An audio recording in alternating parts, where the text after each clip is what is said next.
Hello? Hello? Hello? Kaloy! Ay, pasensya ka na. Dumaan ka sa security. Wala. Hindi, teka. Tama ba yung dinig ko? Alis ka na? Oo eh. Saan ka na? Nasa bus station ka na? Hindi. Papunta pa lang ako. Paano na yung pag-aaral mo niyan? Oo Ano? Lilipat ako. Hindi kita marinig masyado eh. Hello? Hello? Dinig mo na ako? Naririnig mo ako? Medyo. Ayun na nga. Nag-aral na ako, kaya okay na ako. Hindi kita maintindihan. Teka. Ano na ba meron ulit sa probinsya niyo? Kasi kailangan nang i-set up yung internet shop na gagawing business ni nanay. Excited na nga yung mga tao dun sa probinsya, lalo na yung mga estudyante. Ang layo kasi ng internet shop dun sa malapit sa amin. Pero nalaman na magkakaroon ng internet shop, agad-agad nilang pinayagan to, sinuportahan nila. Kasi para daw di mahirapang sa email, sa research, o kaya dun sa mga pakikipag-chat sa kamag-anak sa ibang bansa, o kaya dun sa Maynila. Teka. Tama ba yung dinig ko? Sa internet shop? Uy, ganda na negosyo mo Uy, ako din magnenegosyo ako. Bala akong magtinda dito sa school. Akala ko pa naman matutulungan mo ako. Ano yun? Ano yun? Hello? Hello, Ikay. Hello? Ikay. Chappy. Choppy Ano ka. ba yan? Nawala. Hello? Papaload na nga ulit ako mamaya para matawagan ko siya. Ano ba naman yan? Hello? Nga ka na nga. Hanap na nga ako ng pwesto. Doon sa mga walang usisera. Usisera!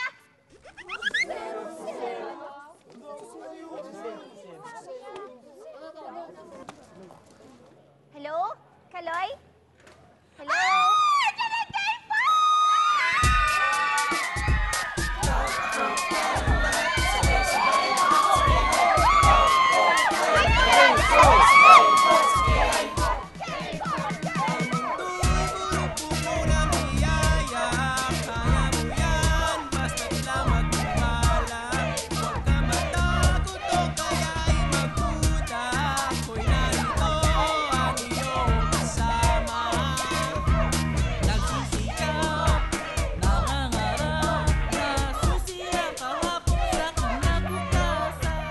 Hanap akong pwesto Hello?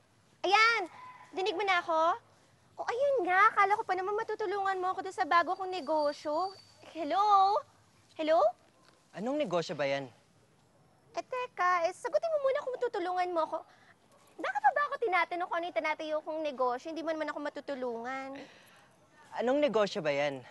Tutulungan kita. Talaga? Yeah, ma. Hello? Hello? Hello? Hello? Yema? At kanina pa ba ako kanina ka pa ba nandyan? Hindi naman. Akala ko naman nadinig mo lahat. Hindi ko lang nadinig. Naramdaman ko pa. Shish me.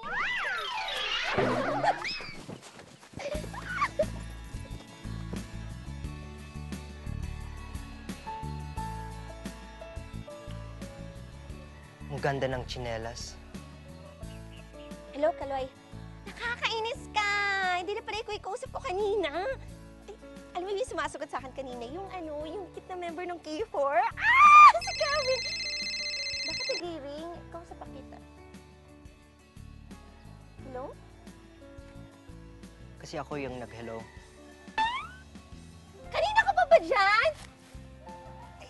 Hindi. Kakarating ko lang. Teka, di ba iniwang kita doon, no? Doon. Tapos ang layo ng nilakbay ko. Ba't ang bilis mo nakarating dito? Kasi, na doon lang naman tayo kanina. Ang layo kasi nang inikot mo pupunta dito. You know, in geometry, there's a point and there's a line. Point and line. Kung ang dalawang point ay yung kinatatayuan natin kanina at yung kinatatayuan natin ngayon, ang pinakamadaling paraan para maabot ang dalawang point ay isang line. Ibig sabihin, mula doon hanggang dito, ay makagawa tayo ng buong line. Yung ginawa mo kasi kanina, umikot ka ng malayo para makarating dito. I'll explain it to you later.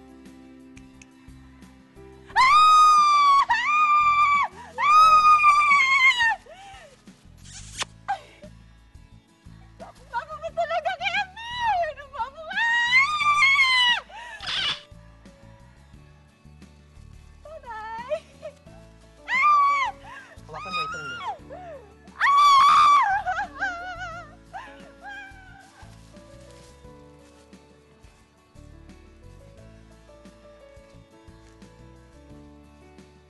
Kita mo ako? Kita-kita! Yan ang straight line.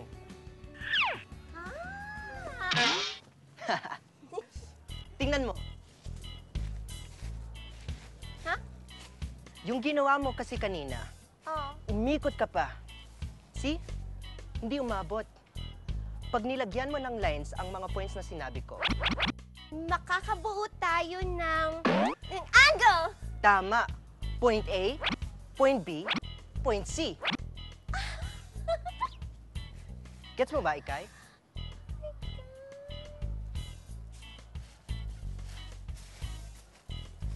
Ikay, are you okay? Ay, nagkadikit yung dalawang points. Come again? Ano? Ibig sabihin may point ka. Yun, alam ko na yung point, tapos yung line. Galing. You're right. Points and lines will help in your business. Got it. Ay, wait, seryoso ka? Tutulungan mo ako doon sa negosyo ko? Pati paano makakatulong yung point, line, pati angle dun sa gagawin kong negosyo? First, I will help you.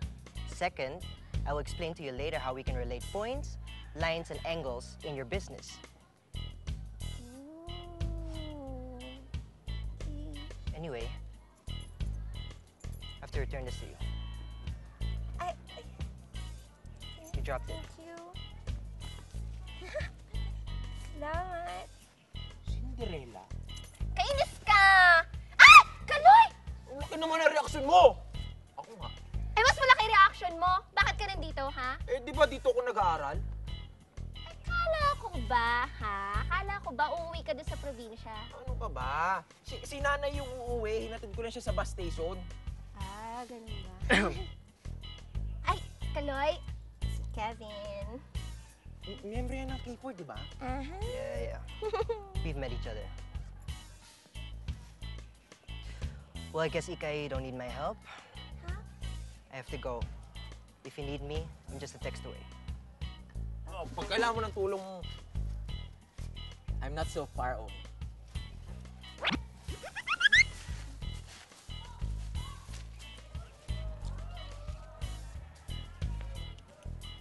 Parang ganda nung angle, no? Kisa.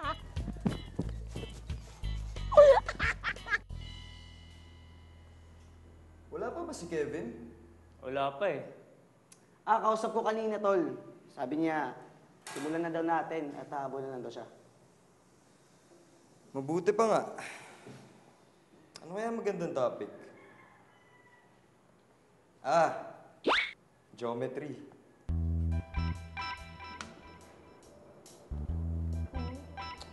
Geometry nun ka. Dahira. Hi, Ikay. Hi, Kevin. Ba't ka nandito? Because I feel that you need some help. Help? Of course, if you want to learn more about geometry, you have to define it first. Define. Geometry, alam ko yan. Define geometry. Oh, kayo. Geometry. Geometry comes from the ancient Greek words geo, meaning earth, metron, meaning measurement. It is a branch of mathematics concerned with the questions of shapes, sizes, relative position of figures, and the properties of space. A mathematician who works in the field of geometry is called a geometer. At alam mo ba na ang father of geometry ay si Euclid of Alexandria. At ang kanyang sinulat na Elements ay ang pinakakilalang akda sa buong kasaysayan ng mathematics. At nagsimula ang lahat ng pag-aaral nito ng dahil sa isang tuldok. Tama! Ano naman ang kinalaman ng isang tuldok sa geometry? Ang point, ang pinakamahalagang batayan sa geometry. It is represented by a dot and is named by a capital letter. Ito yung sumisimbolo sa isang lokasyon at wala itong dimension. Sige nga, sample nga. Sample. Yung mga nunal mo sa mukha. Yung kinaroroonan nitong mesa. Tapos yung kinaroroonan ng mga poster colors na yon. Tapos ikaw. Ako? I mean, nakapoint yung finger ko sa'yo ngayon. Hindi, I mean, nandyan ka kasi sa lugar na yan. Kalimitan, ginagamit yung point para malaman at maipakita yung lokasyon ng isang bagay. Tama. Isipin mo ang langgam. Langgam? Oo, langgam. Kung ang bawat daraanan ng langgam ay point, kung kukunin natin ang bawat point tungo sa kanyang pupuntahan, makakabuo tayo ng isang line. Line? Oo. A straight line is a connected set of infinitely many points. It extends infinitely far in two opposite directions. A line has infinite length, zero width, and zero height. Any 2 points on the line, name it. A line may also be named by one small letter. Ibig sabihin, sa isang line ay makakakuha tayo ng walang katapusang dami ng points at maaari pa tayo makakuha ng kahit anong point sa isang line. Subukan mo naman ito. Mm. Gumuhit ka ng 3 points na magkakahilera. 3 points na magkakahilera. 1, 2, 3. Parang ganito. Pagdikit-dikitin mo ang 3 points gamit ng line.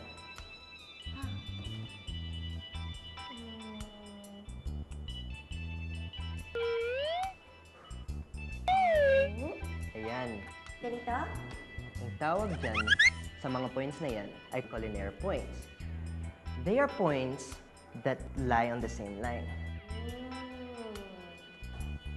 Oh, ayun oh, kita niyo yung langgam? Ang laki niyan ah. Ang lusog, Brad, ah. Kita niyo ha? Mula sa kinalalagyan niya, ay lumakad siya papunta doon sa kaldero ng kanin. Kita niyo? Yes. Mula naman doon sa kaldero ng kanin, ay lumakad siya papunta doon sa garapon ng asukal. Mula naman doon sa garapon ng asukal, ay lumakad siya papunta sa candy. Mula naman sa candy, ay umuwi na siya sa kanyang lungga. Okay. Lupit talaga nito eh. Nakabuo siya bale ng 4 na line segments. Line segment? Ang line segment ay parte rin ng isang line. Meron itong 2 endpoints at ito na rin ang nagiging pangalan nito. Ang ibig mong sabihin, dun sa paglalakbay ng langgam, nakabuo siya ng 4 na line segments.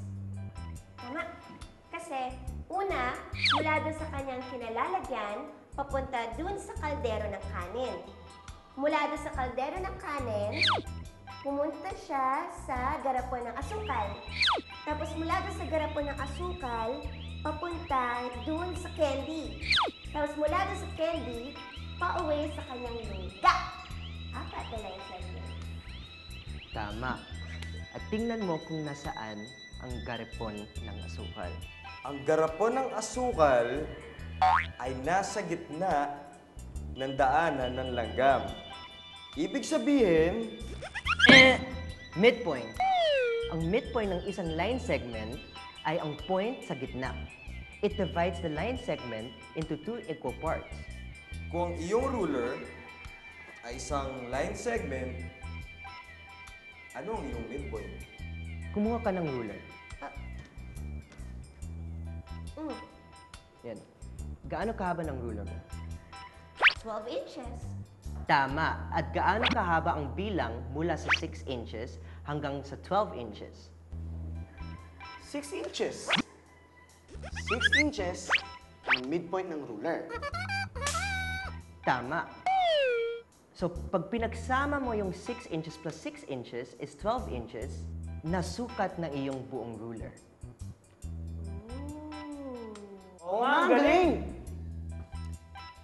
Kapag pinagsama-sama ang mga sukat ng iba't ibang parts, ay makukuha natin ang kabuuang sukat nito.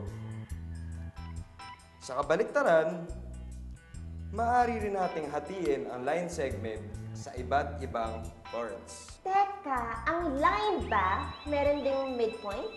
Oo naman. The midpoint of a line divides the line into two opposite directions we call rays. Ray? Ang ray ay parte rin ng isang line, ngunit isa lang ang endpoint nito, habang ang isang side nito ay patuloy tungo sa isang direksyon. It is named by the letter on its endpoint and any other point on the ray. Gets? Ah, ang ray pala ang nagpapakita ng direction kung saan papunta ang isang bagay. Halimbawa, kunwari ako yung midpoint. Tapos pupunta ako sa kanan. Tapos yung isang ray ay pupunta sa kaliwa. Pero kapag pinagsama mo yung magkasalungat ang direksyon, nakabuo tayo ng isang line. Tama? Tama. Kunin mo yung papel mo kanina. Subukan mo ito. Gumuhit ka ng 3 points na hindi makakahilera. Teka lang. Ano? Hindi magkakahilera. Ganito ba? Ang tawag dyan sa mga points na yan ay non-collinear points. They are points that do not lie on the same line. Pag dikit-dikitin mo ang 3 points gamit ng lines. Teka lang.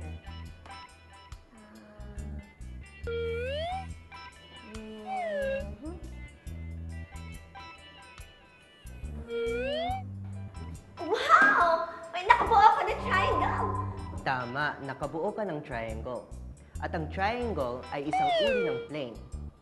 Sa bawat 3 non-collinear points, makakabuo tayo ng isang plane. Plane as in airplane. Plane as in patag. Ang plane ay may walang katapusang dami ng points na bumubuo ng isang flat surface na maaaring magtungo sa lahat ng direksyon. Meron itong walang katapusang length at width, ngunit wala itong height o kaya kapal. Okay. A single capital letter is used to denote a plane. Anong sample mo? Isipin mo ang string na ito ay isang line. Okay. Look at the figure, produced by the moving lines. Yan ang best example ng plane. Ganda. At lahat ng yan, nasa loob ng space. Space? As in outer space? Oo, space. Puwang. I think I need some space. Okay. Yes, Kevin? Literal ba na space na hiningi mo? Ito naman, di mabiro. Space lang. Maglagay ka ng space dun sa questions ha, para dun nila malagay yung sagot nila. Nako, bukod sa space, nilagyan ko pa ng line. Baka mawindang naman yung sumagot niyan, Brad, sa sobrang dami. Di yan, kaya nila yan. Ano tara, hanap na tayong pagdidikitan yan. Tara. Pag mo, Tol.